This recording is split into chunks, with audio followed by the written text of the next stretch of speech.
Our approach should be that we have a quarterback. And who's your quarterback? It's Hakeem. Hakeem Jeffries. Yes. So I think that we should approach it like... how's he doing?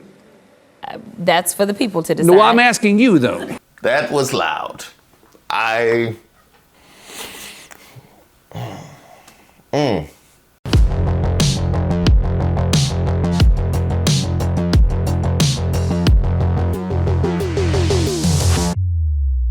Hey, shout out to all of the subscribers and members here on the channel.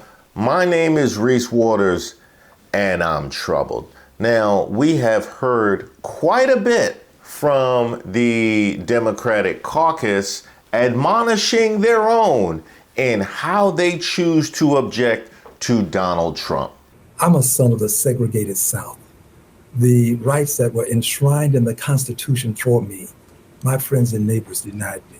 I had to go to the back door, drink from a colored water fountain, sit in the back of the bus, and I had relatives who were locked up in the bottom of the jail.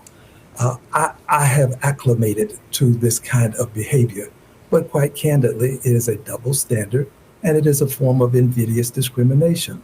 But I was prepared to suffer whatever the consequences are when I decided that I would engage in this peaceful protest. I never used any sort of a profanity. I never made any threats. I merely said, you do not have a mandate, and this is true. Is there another, is there another extension of this? Does your moment end up serving as a distraction too when your party seems to be struggling to exercise a real cohesive approach here? I believe what I did puts a focus on Medicaid. I believe that this may be the means by which we can prevent Medicaid from being cut, because I think it would be difficult now for them to move forward to cut it, given that we have brought this to the attention of the public. I don't see it as a distraction. I see it as a positive action to protect Medicaid. Now I would like to reassert my feelings that rolling over and playing dead does not a strategy make. So if you aren't as outraged by seeing the rampant corruption that we have seen just on the course of the last couple of months and seeing our democracy not only in decline, but in actual peril, if you're not as upset as I am, then what are you doing in Congress? We also knew that it was only a matter of time before those more vocal members let their feelings be known. And we know who that was going to be. It's really bad because not only are we enduring something we've never experienced before, as we came up on the State of the Union address, we started to look through history and figure out, what does one do when a dictator is coming through? We were trying to figure out, what are the options? And it is true that we are in a time that we've never seen before. This actually reminds me of a tweet that I saw this week that said, we have no protections in our Constitution and in the way our democracy is constructed. We have absolutely no protections against apathy. We have all of these checks and balances in place, but if people don't see fit to stand and do their duty to protect those checks and balances as set forth in the Constitution, everybody has had that one job where you knew the supervisor that wasn't going to enforce the rules. You know what I mean? The rules don't really work when you have the supervisor that doesn't enforce the rules. And by the way, shout out to Jerry, because I wouldn't have made it through my early 20s without you. All those days I came in late smelling like Mad Dog. But when it comes to our Constitution, the stakes are a little different. We have someone that does not believe in co-equal branches of government, and then we have people that are party to those other co-equal branches that have decided that they would cede their constitutional oaths and responsibilities to kneel to, I don't even know if it's Trump, right? It feels as if Elon is really running everything and Trump is just hanging out signing whatever executive order somebody puts in front of him. And when he's not doing that, he's just posted up at Mar-a-Lago, playing golf. And not well, not well, I might add. We have gotten footage of that also.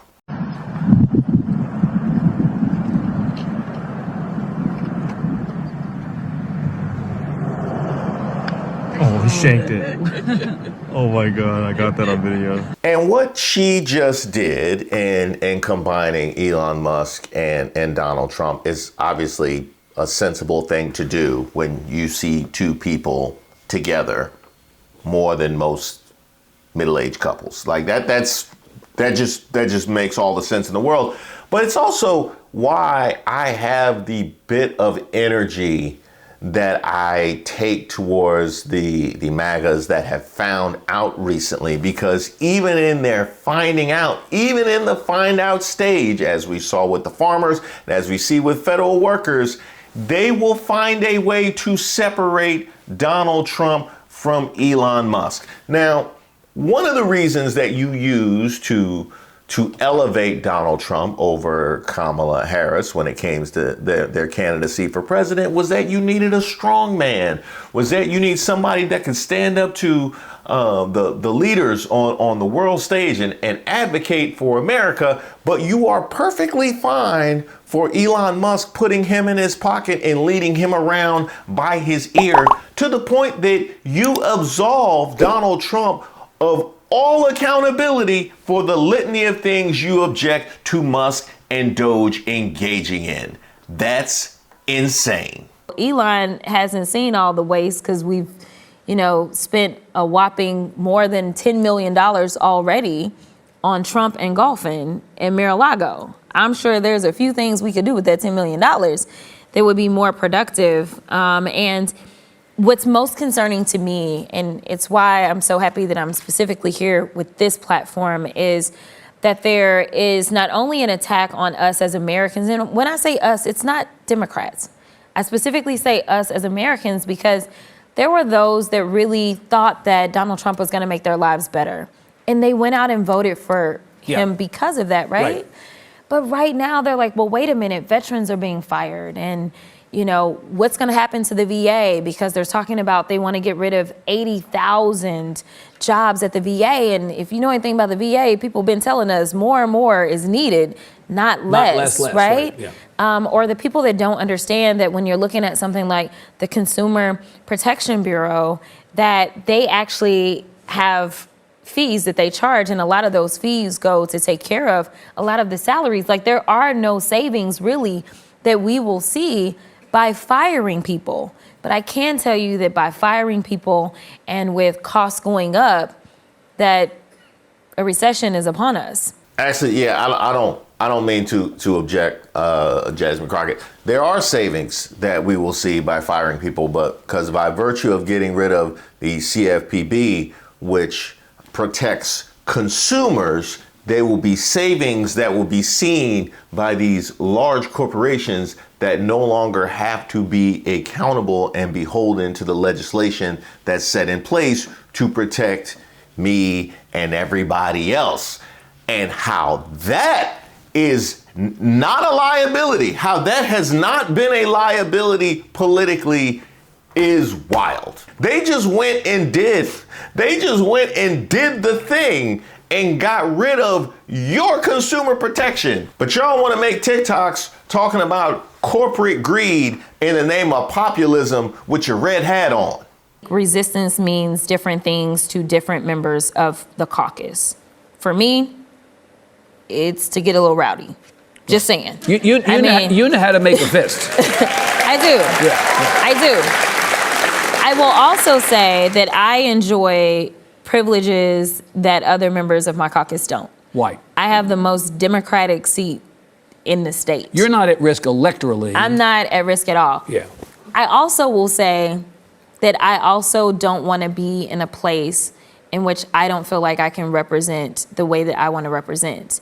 And I believe in democracy. So I believe that my district should fire me if they take issue with how I fight. I believe that that is their right. I believe that that's what they should do. So I don't go into everything scared about my next election because I feel like it paralyzes you. Yep. And I think. And is that what's going on?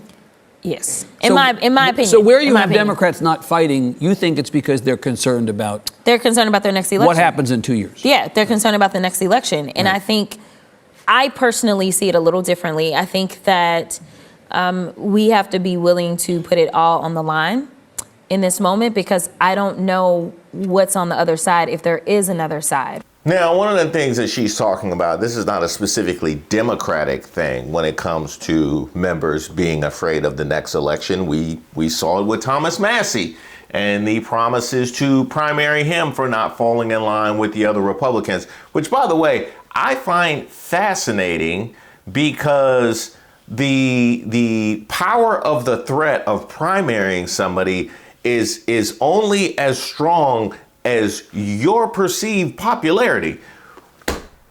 How many of those town halls y'all need to cancel? You're lying. I'm a veteran and you don't give a fuck about me. Hey, shut the fuck up.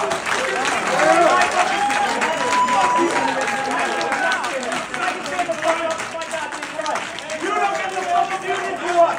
You don't get to take away our rights. You don't get to take our health care. Get off of me. You don't get to do this to us. Fuck you.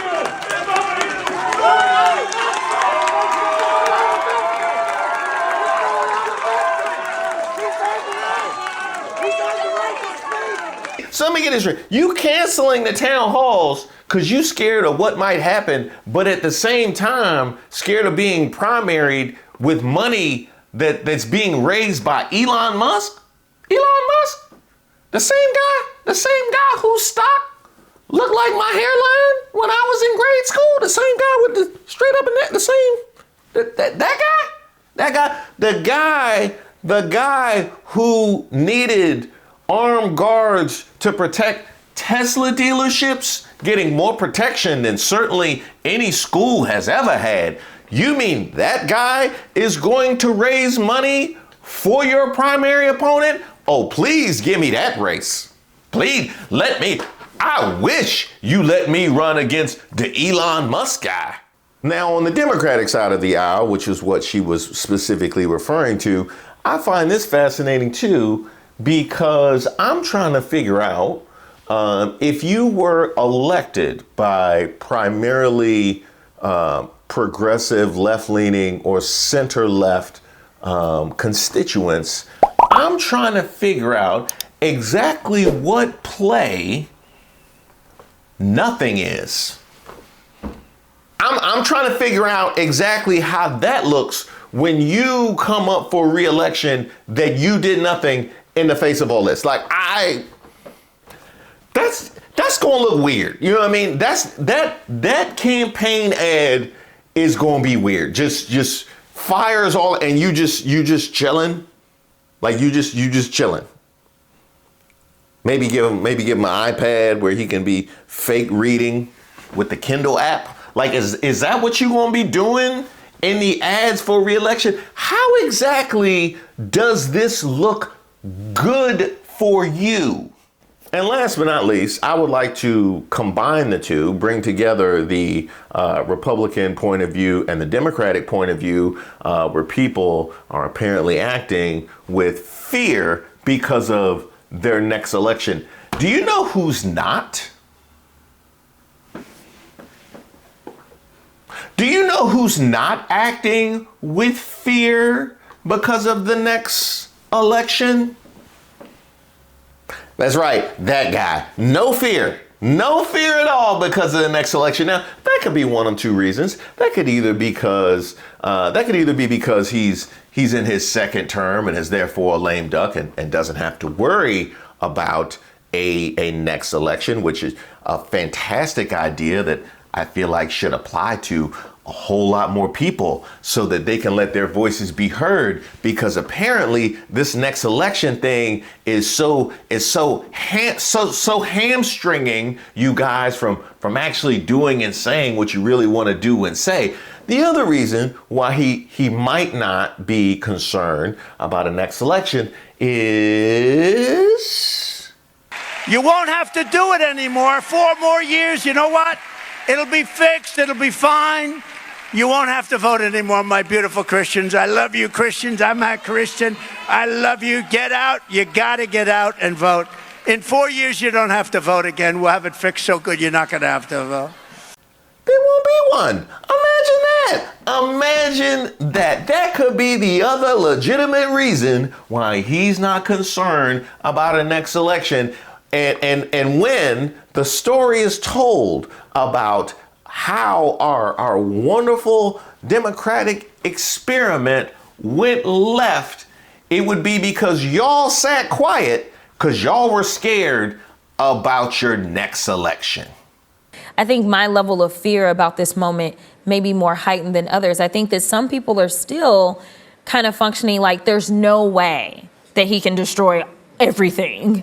And I'm like, have y'all seen what he's done in the last few days? Yeah. You know, so I think that there's also kind of those people that are institutionalists that believe that the institution will survive. And I'm like, it's real weak. Right. It's on life support right So now. so does the party then need to be more like you or more like the people who are operating out of either fear or concern for their own situation? I mean, I want to stay with this because what I hear over and over from people who are frustrated with, to say the least, frustrated with what they've seen over the last 2 months is, where are the people who are supposed to be pushing back on this? Why are they not pushing back harder? I think that our approach should be that we have a quarterback.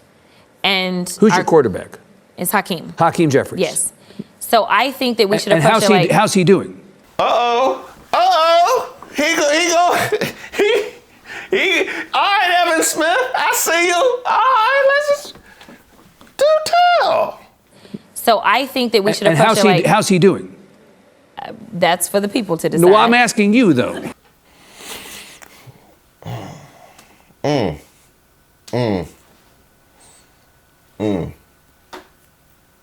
Nah, we're not quiet now. We're not yelling. We're not yelling. Let him fight right now. That's for Mac.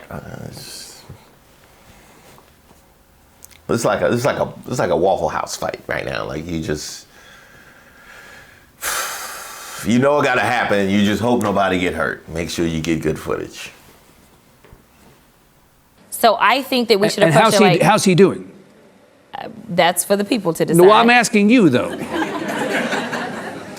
I mean, the people look at it one way, the caucus looks Right. at it another way. His job is to keep every faction of the caucus together. But isn't his job to lead the effort to oppose in a respectful but firm way what he does not think is right for the country?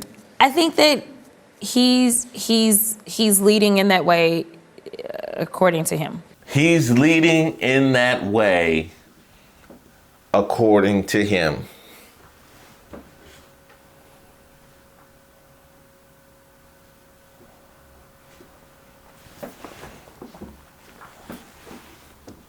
I ain't mad at it.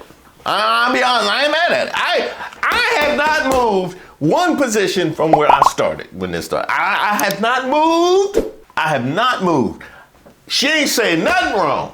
He's leading in that way, according to him. Right, you're hedging. I have never known you to hedge in your I know, life. but like, listen. Why are you hedging? You know, it's complicated. But listen, just let me, read between the lines. I don't really know what to say, but I will say this: you may think you didn't say, but you said. Yeah. She sure did. I know. I heard it. You heard it. You heard it. Y'all got that? Yeah. No, we got it. Because we're in Texas and we love football. I think if we look at this like a football team, because everything is about being a team in the legislature. Like, we're not the executive branch. Like, you've got to have teammates. So I'm trying to make sure I still got teammates, okay? Right. So you got to have teammates. And I think that we need to understand that if you're the quarterback, you're also not the wide receiver, the running man. Right.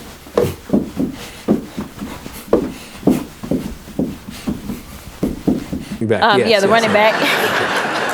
That was very Texas of you. The running man. You're not playing the line. And I think that what we need to embrace is that everybody has their role. And I think what's happening right now is everybody wants everybody to hit the same note. And it's just not going to happen. It's not realistic. It's not realistic because of the type of districts that people come from, or because of literally who they are. Not everybody can do a podcast, so let's stop with it, right? Like some things are real awkward, right? Like some people just should not do it. Hey, Gavin Newsom. Yeah, she talking to you. Yeah, we all saw it. And nobody liked it. Nah. Yeah, just turn the volume all the way down. You keep you know what? Keep doing your podcast. That's fine. That occupies your time. Keep doing your podcast. Just turn the volume all the way down. Yeah. Turn his internet off. Like right now we're like, oh, Dem's got to do more communicating, and what does that look like? Like it's kind of like, love you, Chuck Schumer. I do. Nah, I can't co-sign that. Nah, I can't co-sign that. Nah. Chuck's still getting this when he walk in. Yeah, Chuck getting all of these.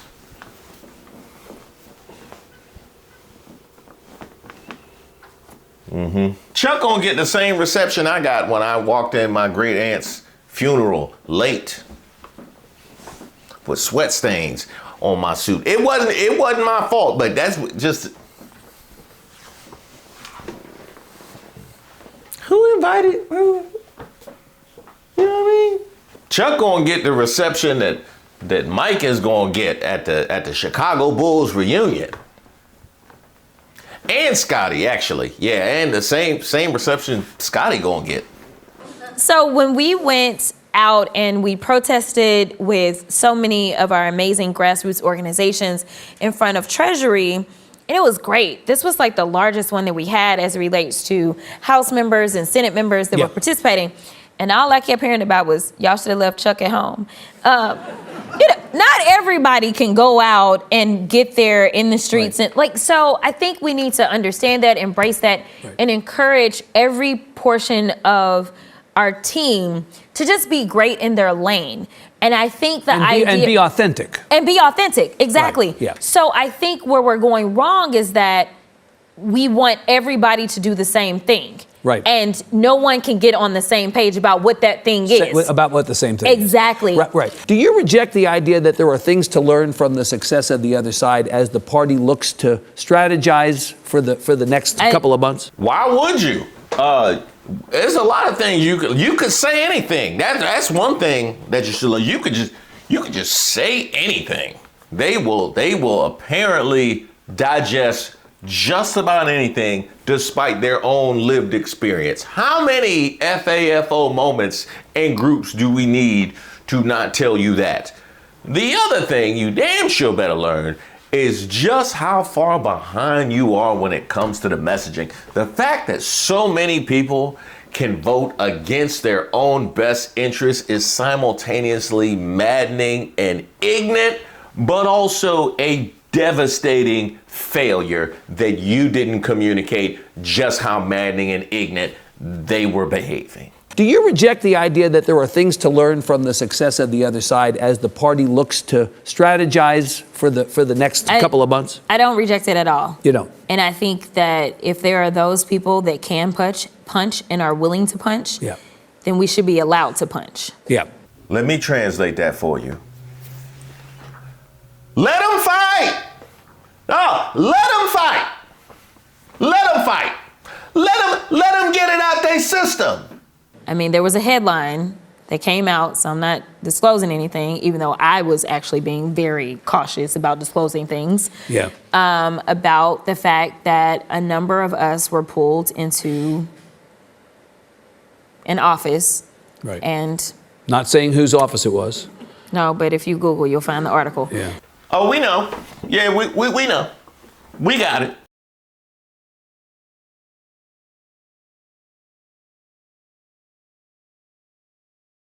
And while we're on that topic, because she's had a lot of conversation about them being a team and teammates and things of that nature, because one of the things that often is communicated about the more vocal members of the Democratic caucus is that they are drawing attention to themselves.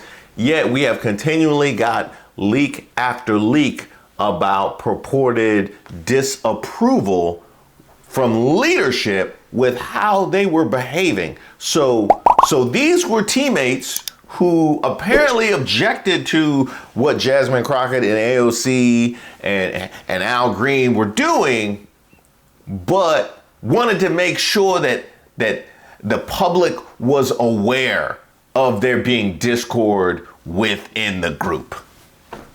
That's being a good teammate. That is what you want in a good teammate. I need the freedom What was the to- message? You were too much off the leash? Is that what the message was? Pretty much. Yeah. With the State of the Union. Right. But nobody remembers anything from the State of the Union but Al Green. Oh no, don't do yourself short, Jasmine Crockett. We remember more than that. At least I do. If you could tell Donald Trump anything tonight, what would you tell him?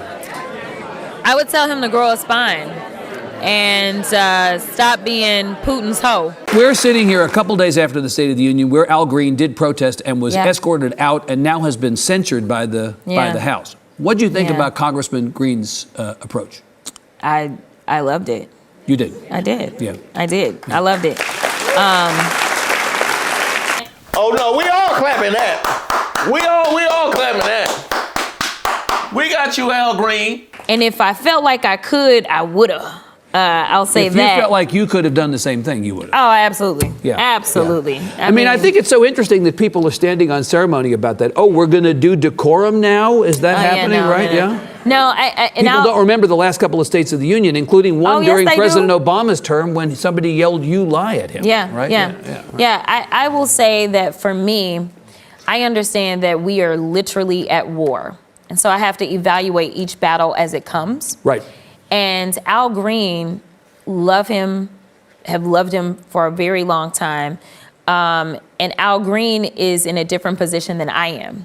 Yeah. Al Green is an 80-year-old black man, and I'm sure that what this administration is doing is hitting him differently than it hits me. Right. This is a man who grew up, we're about to celebrate the 60th anniversary of Bloody Sunday.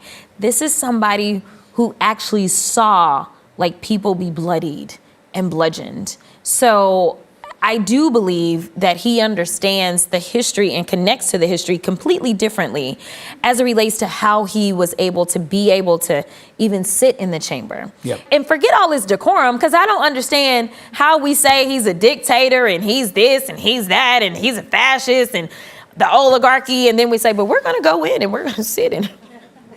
We're gonna be in decorum. Right. Yes. Yes. Yes. Yes.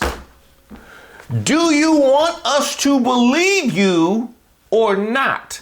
Is this threat as serious as you proclaim or not? Shaw's call. Is Chuck still here? He left. Oh, he left? Yeah, I would have too. Somebody send him a copy of this video.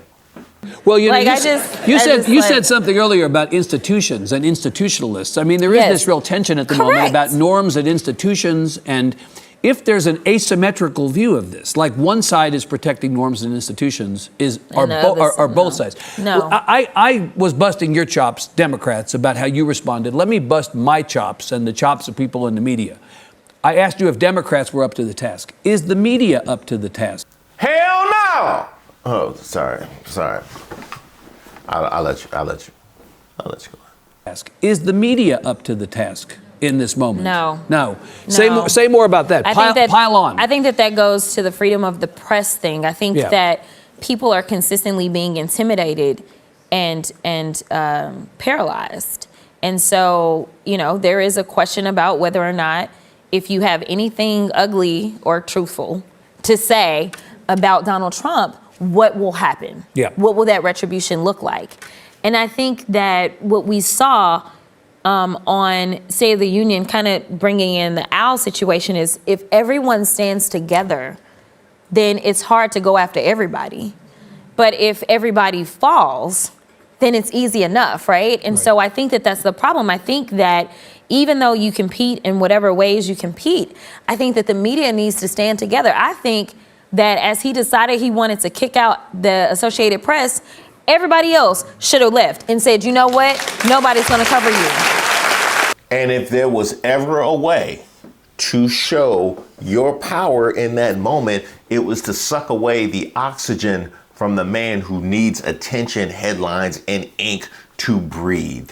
Yet somehow, in their desperation to pick me, they showed their cards and their true colors. There are presumably some people watching who don't agree with you, but there are people watching who do and who may think, I want to do something in my community for myself to try to demonstrate that we can have impact. So what would you recommend to people who are watching who want to figure out how they can be important and impactful in their communities in this moment? What would you recommend people do? So I'm going to say, whether you associate yourself as a Democrat, Republican, or independent, the things that I'm fighting for, they have nothing to do with partisanship. They have everything to do with me caring about people. When we pass legislation that funds and helps those that are struggling the most, that makes for a stronger America. And I'm not looking and saying, check their voter registration first. What I am looking at, what is right versus wrong. I am the child of a preacher, so I actually don't just say I'm a Christian. I do it in the way that I pass policy or try to pass policy. And so what I will say is that so long as we are a democratic republic, recognize your power. The power in a democratic republic, it resides with the people. And once the people start to feel as if they are powerless, then people like Trump win. What we've seen is we've seen the town halls all over the country. And we've seen the power of the people. People have shown up and they are trying to hold their representatives accountable. And I think that you need to do that whether your representative is a Democrat or a Republican. Hold your representatives accountable for your anger, your frustration with the things that you see happening around you. And unfortunately, if that were to happen across the board on the left side of the aisle, there might be some drama in some of those town halls. And that is why I'm troubled. What?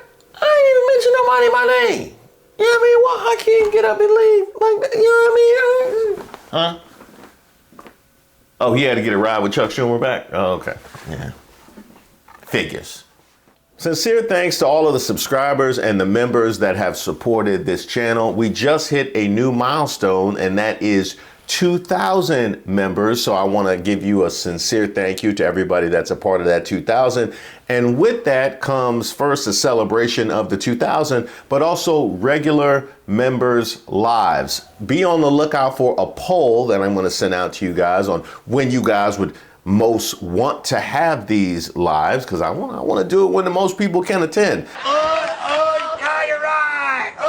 It's really about time that we can have, you know, a semi-private conversation outside of the prying ears of the algorithm, which also means it can get colorful and go exactly where you want it to go.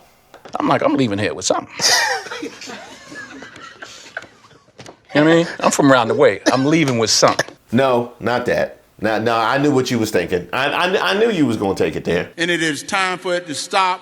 And it stopped on Tuesday. I'm also going to start bringing guests and collaborating with other creators on my regular Tuesday lives. So if you have somebody else in this space, or another creator, or a comedian, or maybe just a poli-sci major you think I could have a really good conversation with, go ahead and send your suggestions to admin@reesewaters.com. You could also submit it at the portal on my website. That's also where you could sign up for the newsletter and see all the newest merch that we're rolling out, some brand new stuff on the horizon. But I want to come back to where I started and thank you guys for making this channel so much more than I ever thought possible.